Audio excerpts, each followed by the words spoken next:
श्री रविंद्र सिंह भाटी। धन्यवाद अध्यक्ष महोदय, आपने मुझे पर्ची पे बोलने का मौका दिया। निवेदन करना चाहूँगा कि भारत और पाकिस्तान की सीमा पे कई सारे धर्म के बड़े केंद्र हैं, जिनमें से ख्याड़ा मठ अपने आप में बहुत बड़ी एक जगह रखता है। सीमांत क्षेत्र पर एक बहुत बड़ा आस्था का केंद्र है। भील समाज से आने वाले ख्याल जी ने उस समय जमीन उपहार के स्वरूप रत्ताकोट से आए महाराज सहजनाथ जी को उपहार के स्वरूप दी थी, और जिसके फलस्वरूप ख्याड़ा मठ स्थापित हुआ। पश्चिमी राजस्थान का ये बहुत बड़ा आस्था का केंद्र है। मेरा निवेदन है प्रदेश की सरकार से, कल शिवरात्रि भी है, आप बड़ी घोषणा इन जो आस्था का बहुत बड़ा केंद्र रखने वाले ऐसे जो मठ हैं उनके लिए आप कोई बड़ी घोषणा करें।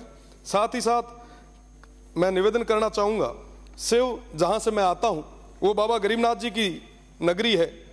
बाबा गरीबनाथ जी का अपना एक बहुत बड़ा चमत्कार रहा है। 700-800 साल पहले जब महाराज जी पधारे थे, उनके आशीर्वाद के फलस्वरूप ये तमाम चीज़ें हो पाई है। मेरा निवेदन कि नागरदा गांव जो उन्होंने बसाया, साथ ही साथ जहां शिव में समाधि ली, ये तमाम जो क्षेत्र है वो बहुत बड़े आस्था के केंद्र है।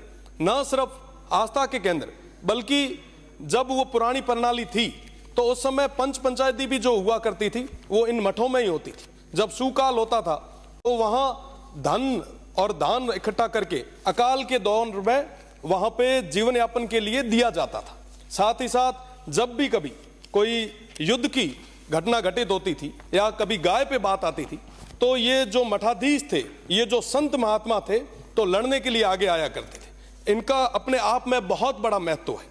आज हमारे बीच में पोखरण से आने वाले विधायक भी हैं, अलवर से आने वाले विधायक भी हैं, बालकनाथ जी हैं, बाल मुकुंदाचार्य जी हैं। मैं इन सभी से भी निवेदन करना चाहूँगा कि आप एक प्राइवेट बिल लाएं और तमाम जो मठ हैं उनके बारे में एक विशेष आप अपील इस सदन के माध्यम से करें। साथ ही साथ शिव और नागरदा में जो ये हमारा मठ है, बाबा गरीबनाथ जी की ये जो धरती है, इसके लिए गवर्नमेंट विशेष करके एक पैनोरमा और इसके अलावा भी आप कुछ कर सकें तो आप प्लीज कराएं। साथ ही साथ मानसरोवर जो तालाब है उसके लिए भी करवाएं। मैं साथ ही साथ अध्यक्ष महोदय, चंचल प्रयाग मठ है हमारे बाड़मेर का एक बहुत बड़ा मठ है जिससे लाखों करोड़ों लोगों की आस्था जुड़ी है। मेरा निवेदन कि अकाल का दौर हो, चाहे बीमारियों का दौर हो, चाहे कोई पशुओं में बीमारी का दौर हो, इनके आशीर्वाद की बदौलत वो तमाम चीजें सही हो पाई। लोक आस्था से जुड़ा हुआ मुद्दा है। निवेदन है कि इस बारे में सोचा जाए। बहुत बहुत धन्यवाद। जय हिंद, जय भारत।